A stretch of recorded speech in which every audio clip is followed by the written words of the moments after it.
kulanti wacan oo wanaagsan daawadayaal ku soo dhawaada warkii warbaahinta wadaagsan production oo aad alaaba halkan ka daawan jirteen waa 29 December maalinimo axad ah qodobada ugu doorka roon ee warkeena maantayna waxa kamid ah dawladda Turkiga oo diyaarado dagaal iyo caafimaad u soo dirtay Soomaaliya afayeenka baarlamaanka Puntland oo gaaray deegaanada uu ka soo jeedo fiqi oo sabab la yaab leh tacsi ugu diray madaxda Soomaaliya تابد عبد وشغين قرشها أمنية دولة فدرال كصوماليا أي وحكبة دشوا جنرال حجار وشرحي سبب تودي دي إن لا شاعية خسارة وركي كذا شيء قرح الشلي كذا عي إسجوز كإكس كنترول مقالة مقدشة مداشة حسبية قرن أول كسو صاري قرح الشلي كذا عي مداشة إكس كنترول مقالة مقدشة شريف شيخ أحمد وشغين إن مدحت دولة فدرال كصوماليا قار كود أي صوحلان الشباب daawadayaal intaasina waxay ahaayeen qodobada ugu doorka roon ee warkeenu maantay fadlan daawada waxa xasuusin iga inaad subscribe saaratid isla markaana gambaleel ka furatid si ay markaasi ku soo gaaraan warbixin walba oo aan halkan soo galino ku mahadsanid haatana ku soo dhawaada warkii oo fidsan dawladda Turkiga ayaa u duulisay Soomaaliya laba kamid ah diyaaradaha dagaalka oo sida gargaar degdeg ah oo ka kooban dhaqaatiir caafimaad qalab iyo daawooyin si baahiyaha caafimaad loo daboolo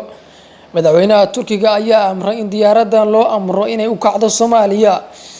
waxaana ay ka dambeysay saacado kadib markii uu dhacay qarax khasaare weyn geystay oo ka dhacay magaalada Muqdisho Turkiga ayaa qaar kamid ah shaqaalaheeda lagu dilay magaalada Muqdisho maanta iyadoo laba kamid ah shaqaalahaasi ay ku dhinteen qaraxii isgoys X control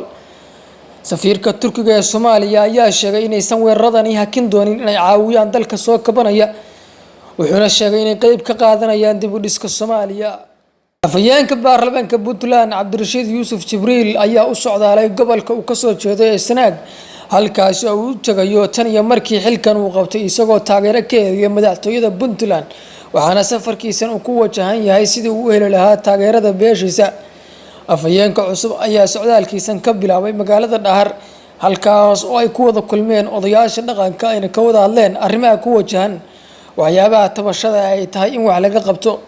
Dhahar waxa dhawaan tagay madaxweynaha Puntland Siciid Dani koor intii aysan ciidamo ka tirsan ilaalada madaxtooyada booliska iyo daraawiishta loo adeegsan weerarkii lagu qaaday xarunta baarlamaanka Puntland safarkan ku wajahan gobolada Sanaag iyo Highland ee afayeenka baarlamaanka ayaa salka ku haya sidii taageero looga heli lahaa arrimaha xukuumadda xilli ay jiraan dhaliilo badan oo ay qabaan dadka deegaanadaasi dad isu soo baxay ayaa dhawaan taayiro ku gubay deegaanka Xingalool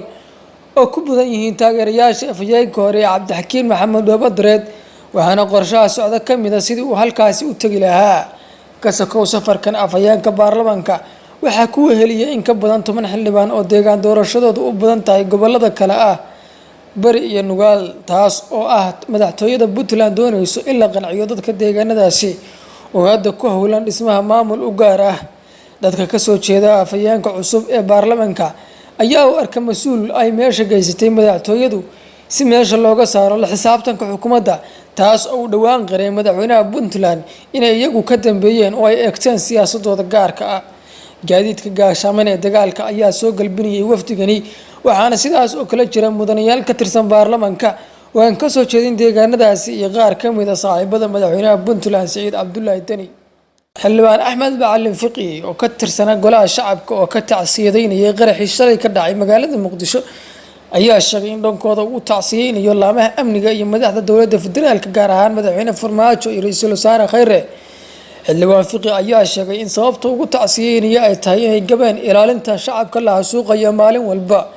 taas badalkeedana uu madaxweynuhu kaligii la daala dhacayo sidii uu sugan lahaa amnigiisa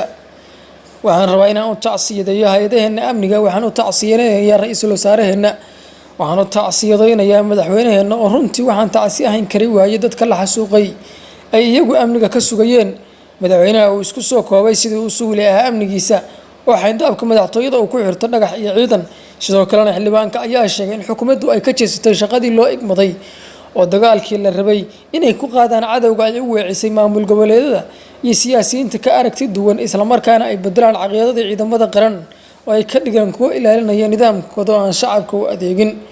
madaxweynaha ayuu kula taliyay inuusan marin habaabin ciidamada qaranka iyo hogaankooda isagoo fiirinaya sidii kursigiisa ugu ilaashan lahaa xildhibaan fiqi ayaa sheegay in markii uu dhacay qaraxa soo madaxda hadda hogaaminaysa dowladda lagu sheekeeyay in dadka yar 30 qof ay ku dhinteen qaraxa isla markaana iyagoo hubsan ay fagaaraha la soo istaageen waxaa dhimatay 30 qof oo kaliya si lamida taas uu hadda filaya in weli beentii loo sheego in madaxda oo aysanba ka warqabin khasaaraha ka dhashay qaraxii saaka iyo dadka la xasuuqay gudoomiyihii hore ee gobolka Banaadir ahna duqa Muqdisho Taabit Cabdi ayaa qaraxii shalay ka hadlay Taabit Cabdi ayaa sheegay inuu murugada la qaybsanayo ehelada dadkii ku dhaawacmay ama ku dhintay qaraxaasi isagoo taasi u diray dadkii halkaas ku geeriyooday iyo halka kuwa ku dhaawacmay waa la caafimaad uga bariyay isagoo la hadlayay warbaahinta dalsan ayuu Taabit Cabdi shacabka iyo hay'adaha kala duwan ee dowladda ugu baaqay inay gurmad degdeg u sameeyaan dadkii ku dhaawacmay qaraxaasi isla markaana ay dhiig u shubaan dadka Taabit ayaa tilmaamay in qorshaha amniga ee dowladda Soomaaliya ay u muuqato inaan loo fulin sidii loogu talagalay Taabit ayaa ku baaqay in si degdeg ah wax looga bedelo qorshaha amniga ee dowladda Soomaaliya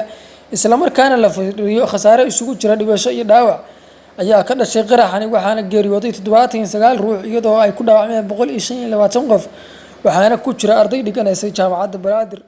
taliyaha ciidanka booliska Soomaaliya sareeye gaas Cabdi Xasan Xijaar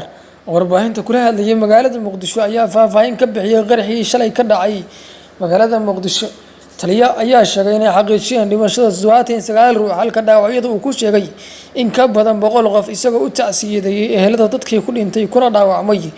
una rajeeyay inuu Allah caafimaad siiyo sidoo kalena taliyaha ayaa sheegay in saaki markii uu dhacay qaraxaasi ay durbo goobta gaareen halkaas oo uu sheegay in muddo kadib uga daba tagay gudoomiyaha gobolka Cumar Filish oo warbaahinta la hadlayay xilli uu garab taagnaa taliyaha boolisku gudoomiyaha Filish oo ka warbixinayay sida ay wax u dhaceen iyo khasaaraha ka dhashay qaraxaasi ayaa taliyaha Xijaar oo garabkiisa taagnaa wuxuu ka dalbaday inuusan sheegin tirada dhimashada ka dhalatay qaraxaasi taas oo sababtay in gudoomiyaha Filish uu ku adkaysto sheegidda in ka badan 90 qof oo dhaawacmay qaraxa taliyaha oo markuu sidaas farayay gudoomiyaha ka soo muuqday warbaahinta sidoo kalena codkiisa la maqlayay ayaa sheegay in arkaasi uu kala jagay oo kaliya in la hubo khasaaraha ka dhashay qaraxaasi buu yiri shacabka lagu gudbiyo warbixin dhameystiran xildhibaanada iyo shacabka qaar ayaa ku eedeeyay dowladdu inay qarinayso khasaaraha shacabka si ay u daboosho fashilka dhanka amniga ah madaxda xisbiyada qaran ayaa war saxaafadeed ay soo saareen waxay uga horay tacsi u direen ehelada dadkii ku dhintay qaraxii ismiidaaminta ahaa ee ka dhacay isgoyska X-Control ee magaalada Muqdisho kaas oo la xaqiijiyay inay ku geeriyoodeen 79 ruux halka 120 qof kale ay ku dhaawacmeen madaxda dowladda federaalka ku eedeysay inay ku fashilmeen istiraatiijiyada sugidda ammaanka dalka gaar ahaan magaalada caasimadda ee Muqdisho oo ay sheegeen in dowladdu ay burburisay hay'adaheedii amniga isla markaana xanibtay isu socodka dadweynaha taas oo ay ku macneeyeen mid sii badinaysa khasaaraha dadka shacabka iyo burburka hantidooda war-saxaafadeed ka soo baxay madaxda xisbiyada qaran ayaa shacabka Soomaaliyeed loogu baaqay in la joogo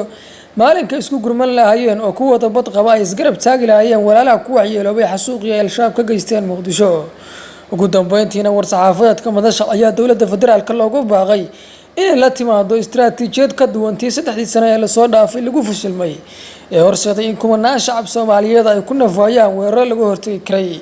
waa in dowladdu ogaato inay mas'uuliyad ka tahay sugidda ammaanka dhammaan ummadda Soomaaliyeed iyadoo lagu soo gabagabeeyay war-saxaafadeedka madaxda xisbiyada qaran madaxweynihii hore ee Soomaaliya Sheekh Shariif Sheekh Axmed ayaa ku eedeeyay madaxda dowladda in qaarkood ay al-shabaab soo xulaan madaxweynihii hore ee Soomaaliya ayaa sheegay in aan la aqbali karin in si joogto ah loo xasuuqo shacabka ku nool Muqdisho dowladuna aysan waxba ka qaban Shariif Sheekh Axmed ayaa sheegay in ay abaabuli doonaan shacabka Soomaaliyeed si looga hortago weerarada abaabulan ee ka dhaca Muqdisho wuxuu ugu baaqay shacabka Soomaaliyeed gaar ahaan kuwa ku nool Muqdisho inay fadhiga ka kacaan si wax looga qabto xasuuqa ka socda Muqdisho ay qaraxyadu ugu horeeyaan madaxda ka shaqeysa magaalada Muqdisho qaarkood al-shabaab ayaa soo xula waan wada ognahay dowladdu kuma noqon karno sidaan ummadda Soomaaliyeedna ha u istaagto ayuu yiri Shariif Sheekh Axmed qaraxii shalay ka dhacay magaalada Muqdisho ilaa hadda ma jirto in si gaar ah u sheegatay mas'uuliyadda qaraxaasi shacabka Soomaaliyeed ayaa waxay la kulmayaan dhibaatooyin amni darro oo aysan jirin cid isku hawlaysa amnigooda daawadayaal intaasina waxay ahaayeen qodobada ugu doorka roon ee warkeena maantay inta aan warkaan mid ka xiiso badan ku kulmi doono waxa idin kaga tageynaa sidaas nabadgelyo